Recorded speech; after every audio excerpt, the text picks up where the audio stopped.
इसी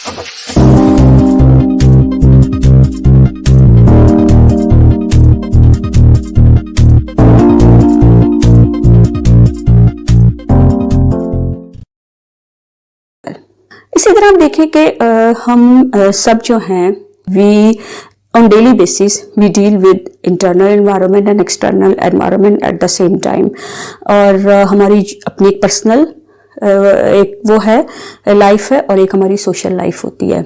हमारी एक पर्सनल मेरी एक ज़ाती दुनिया है और मेरी एक समाजी दुनिया है, जैसे हम एनवायरनमेंट कहते हैं, जहाँ मुझे रहना है, जहाँ पर लोग हैं जिनसे मुझे डील करना है। तो in order to understand that personal and social world I need to have a cognitive map.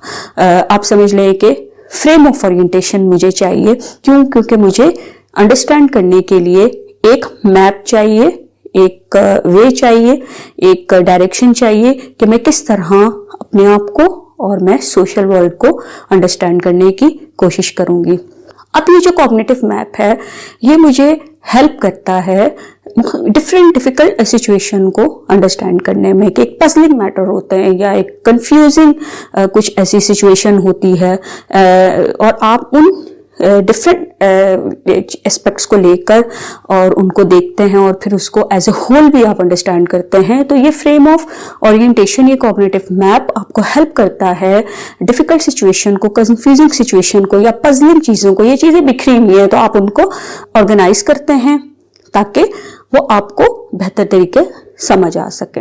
इसी तरह ये कॉग्निटिव मैप आपको, ये फ्रेम ऑफ ओरिएंटेशन आपको फर्दर चीज़ों को अंडरस्टैंड करने में एक रैशनल ओपिनियन किसी भी सिचुएशन के हवाले से, किसी पर्सन के हवाले से जब आप देते हैं तो that should be realistic and logical.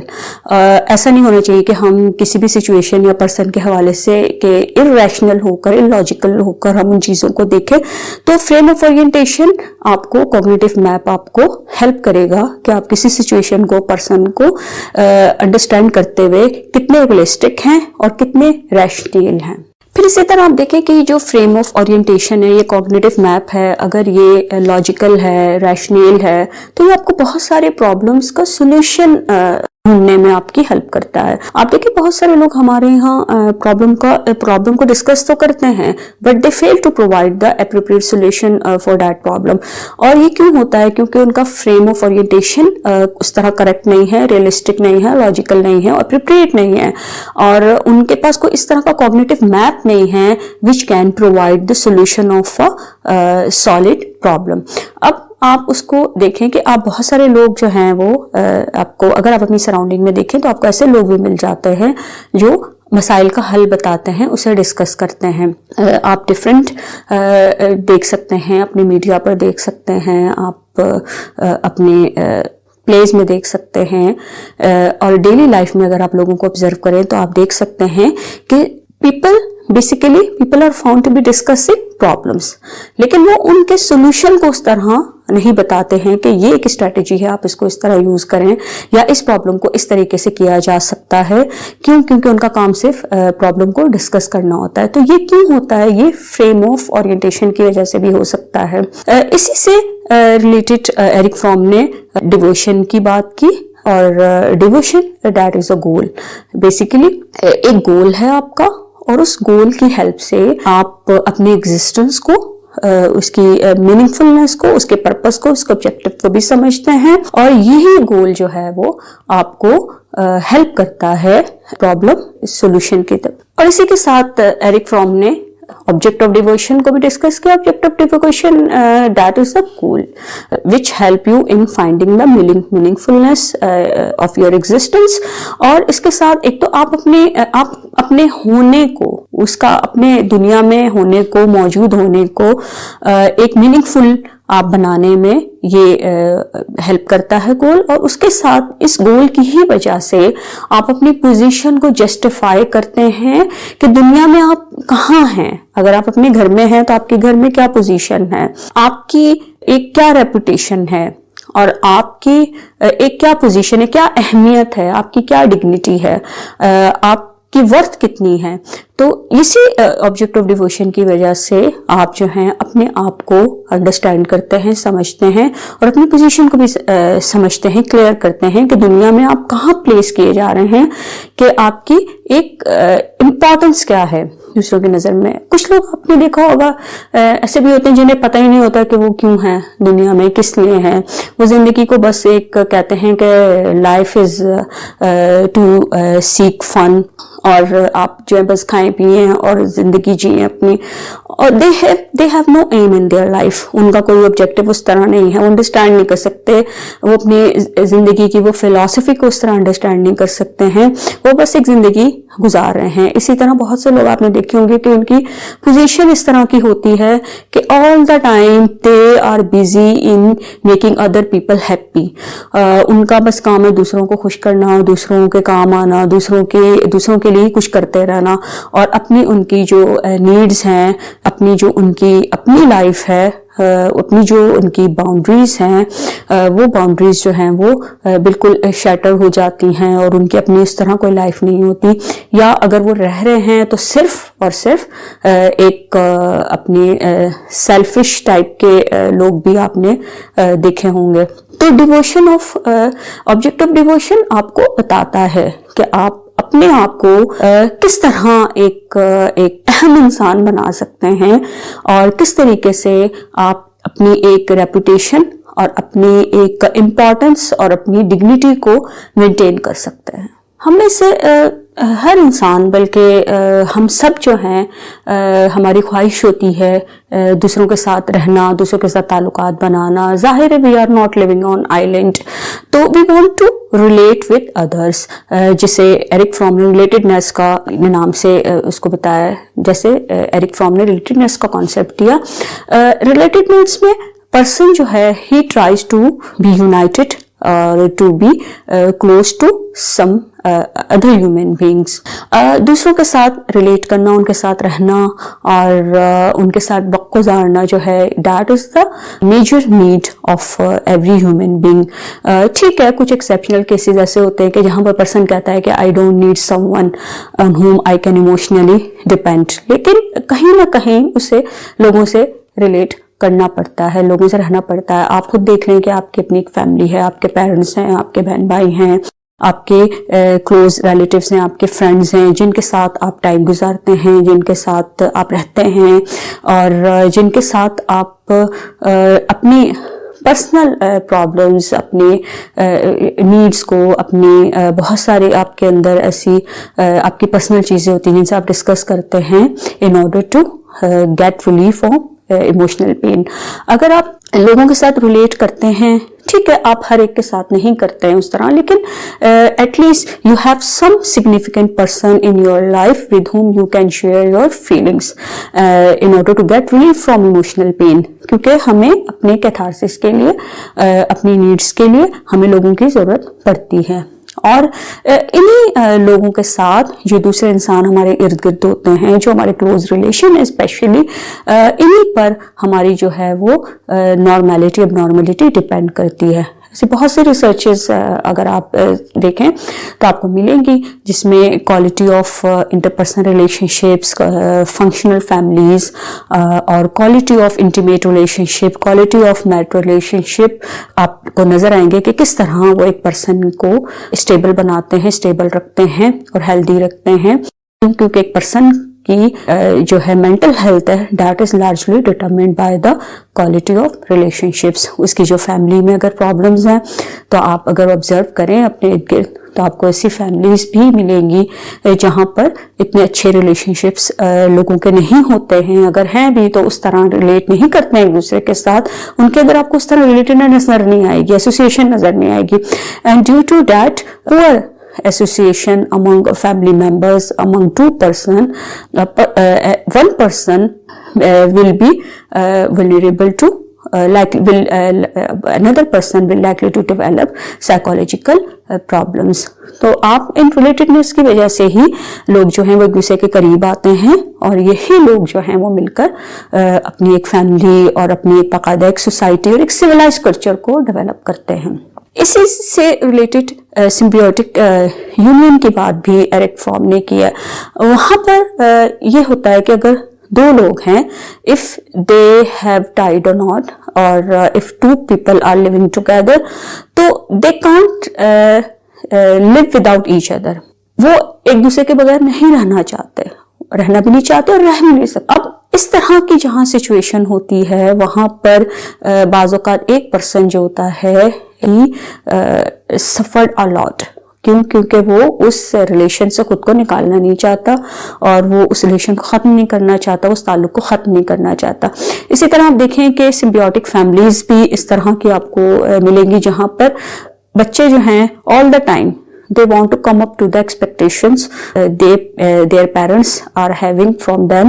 अब वहां पर वो उनके एक्सपेक्टेशंस को पूरा करने में, उनके जो क्राइटेरिया हैं फैमिली के, उनको मीट करने में, स्टैंडर्ड को मीट करने में वो गुजर जाती है लाइफ। क्यों? क्योंकि वो अपने उन रिलेशंस को खोना नहीं चाहते। हमारे यहाँ सोसाइटी में बहुत सारी जगहों पर, बहुत सारी फैमिलीज में और बहुत सी सिचुएशन में ऐसा होता है कि sometimes one family member has to sacrifice for the sake of another family member. क्यों? क्योंकि उसके बगैर उसको लगता है कि अगर ये पर्सन नहीं होगा तो I can't survive in that world. तो इस तरह की सिम्बियोटिक यूनियन जो होते हैं, इस तरह के सिम्बियोटिक फैमिलीज होती हैं, वहां पर आप समझ लें कि एरिक फ्रॉम कहते हैं कि वन पर्सन इज स्वैलोड अप, कि अगर बच्चे हैं तो बाज़ औक़ात उनकी पोजीशन ऐसी होती है कि as if they are swallowed up by their parents, या जहां पर डोमिनेटिंग फैमिली मेंबर्स हैं तो वो बाकी फैमिली मेंबर्स को इस तरह वो करते हैं कि बाकी फैमिली मेंबर्स जो हैं वो डिपेंडेंट रहते हैं। क्यों? क्योंकि वो उन रिलेशंस को नहीं छोड़ सकते। और हमारे यहाँ जो कल्चर है, जिस तरह का आप देखें सोसाइटी है, तो हमारे यहाँ बहुत से रिलेशंस जो हैं वो लोगों में एक टॉलरेंस की बेस पर वो रिलेशनशिप चल रहे होते हैं, क्योंकि वहां पर वो समझते हैं कि नहीं, हमारे जो सर्वाइवल जो है वो पॉसिबल नहीं है विदाउट दैट पर्सन। इसी तरह आप देखें कि हमारी we also need roots, we have roots during different phase of life. के एक बच्चा है तो बच्चे की रूट्स कहाँ हैं? उसके मदर के साथ, वो अपनी मदर के साथ अटैच है। जिसे रूटेडनेस की बात की एरिक फ्रॉम ने, कि एक बच्चा बचपन में अपनी मदर के साथ है एंड ही और she doesn't want to be separated from the mother, क्योंकि उसके रूट्स उसी के साथ एसोसिएटेड हैं। But with the passage of time a child learns to be separated from the mother. उसको the time comes when this child has to find other roots while being close to other people। अब उसको नई roots को find out करना होता है। जैसे suppose अगर आप देखें कि आप छोटे थे तो आपके पेरेंट्स थे, आपके केयर गिवर घर में थे, तो आपकी रूट्स वही थी, आप हर वक्त अपनी नीड्स के लिए उन्हीं के साथ एसोसिएटेड थे। फिर आप स्कूल में गए हैं, फिर आप कॉलेज में, फिर यूनिवर्सिटी में, कोई बहुत से स्टूडेंट्स हॉस्टल में भी रह रहे होते हैं। तो अब क्या है, the time comes when you have to be separated from the significant people। और वो क्यों होता है कि जब आप डिफरेंट रूट्स को फाइंड आउट करते हैं, तलाश करते हैं, लोगों से रिलेशन बनाते हैं, रिलेट करते हैं और अपनी एसोसिएशन को थोड़ा सा चेंज करते हैं। कि देखिए ना, वक्त के साथ आपकी प्रायोरिटीज चेंज होती चली जाती हैं, तो आप एक ही पर्सन के साथ अटैच होकर नहीं रह सकते। तो ये भी एक इशू है कि बहुत से लोग जो होते हैं वो अपनी उन रूट्स को नहीं वो छोड़ना चाहते हैं और वो जो है वो स्टक होकर रह जाते हैं and they can't go ahead, और उनको रिलेशनशिप बनाने में भी बहुत डिफिकल्टी होती है।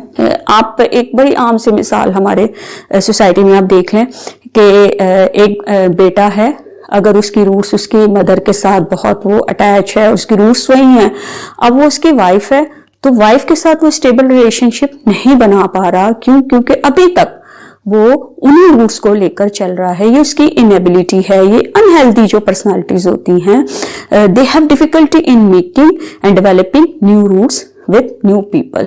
तो आप नई जगह जाते हैं, किसी नई सिचुएशन में जाते हैं, in order to deal that novel situation, in order to deal with new people, in order to deal with the strangers and in order to live in another area, new area, आपको roots बनानी पड़ती हैं, अपनी लोगों के साथ association बनानी पड़ती है और अपनी उस प्रायोरिटी को चेंज करना पड़ता है।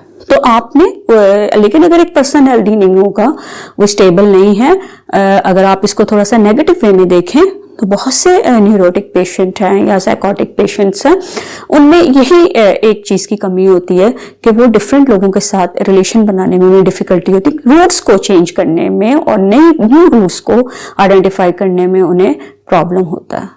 इस तरह जो लोग सक्सेसफुली, जो उनकी जो इनिशियल स्टेज होती है, सक्सेसफुली जो उनकी ओरिजिनल जो सेपरेशन है, जो उनकी ओरिजिनल रूट्स थी, प्राइमरी रूट्स थी, अगर आप देखें कि वो ओरिजिनल सेपरेशन जो है, if that separation is complete, तो ऐसे लोग जो हैं वो आगे चलकर बहुत अच्छे तरीके से डिफरेंट सिचुएशंस में न्यू रूट्स को फाइंड आउट करते हैं और उनकी हेल्प से वो नई जगह पर बहुत इजीली एडजस्ट कर जाते हैं। इसी तरह अगर एक पर्सन जो है वो लोगों से रिलेट जो है वो प्रॉपरली करता है, वो अपनी रूट्स को आइडेंटिफाई करता है और वो उसको न्यू रूट्स को ढूंढता है और फाइंड आउट करता है और इंटरेक्ट करता है और कॉन्फिडेंटली सिचुएशन को हैंडल करता है, तो वो ये उस वक्त भी होता है कि जब पर्सन की अपनी एक आइडेंटिटी होती है। बाज़-औक़ात आप देखें कि रिलेशनशिप्स में दो पर्सन जो हैं वो बड़े फ्यूज्ड किस्म के होते हैं। If they are physically away from each other but they are emotionally dependent on each other. ठीक है, emotional dependence is a good thing, but in some situation you have to emotionally detach yourself from the significant one। अब हर वक्त emotionally किसी पे नहीं वो कर सकते हैं। अब इस तरह की आपने सिचुएशन देखी होगी, अगर एक पर्सन दुनिया से चला जाता है तो दूसरा जो है वो सरवाइव करना उसके लिए मुश्किल हो जाता है। जैसे एरिक फ्रॉम ने अपने एक चाइल्डहुड में एक के हवाले से एक इंसिडेंट रिपोर्ट किया अपनी थ्योरी में कि किस तरह एक लड़की ने जो 25 ईयर ओल्ड थी, उसने किस तरह अपने फादर की डेथ के फौरन बाद अपने आप को खत्म कर लिया। तो आप देखें कि आपकी एक आइडेंटिटी होती है, आपकी अपनी एक इंडिविजुअलिटी होती है। और आइडेंटिटी क्या है? To know your own self. You should be aware of your own self कि हु आर यू, कि मुझे पता होना चाहिए हु एम आई, मैं कौन हूं, मेरी पोटेंशियल्स क्या हैं, मेरी कैपेबिलिटीज क्या हैं, and what is the meaning of my life, मेरा गोल क्या है, मेरा ऑब्जेक्टिव क्या है, और बेसिकली मेरी क्या पोजीशन है इस दुनिया में।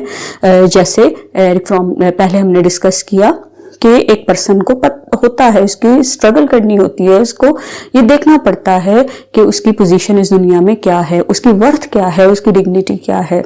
इसी तरह आप देखें कि जब एक पर्सन अपने आप से अवेयर होता है, उसको पता होता है, तो he is able to set the boundaries.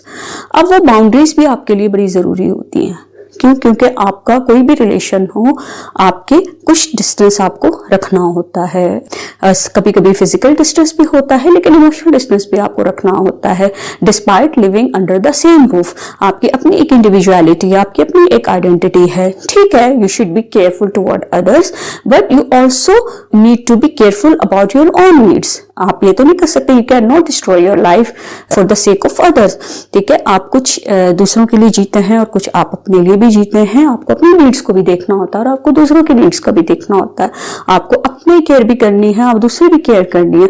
ये कब होता है? कि जब आपको आपके अंदर एक आइडेंटिटी होती है, आपकी सेल्फ आइडेंटिटी, आपको पता होता है कि आप कौन हैं, क्या करना चाहते हैं, किस तरह की जिंदगी आप गुजार रहे हैं, आपकी कौन सी नीड्स हैं, किस तरह आपने दूसरों का ख्याल करना है, किस तरह अपना करना है। तो वो बाउंड्रीज की जो है वो लिमिट्स जो हैं वो बहुत जरूरी होती हैं, और वो आइडेंटिटी की वजह से ही you successfully separate yourself in a difficult situation, in some situation when you are required to separate your own self from others।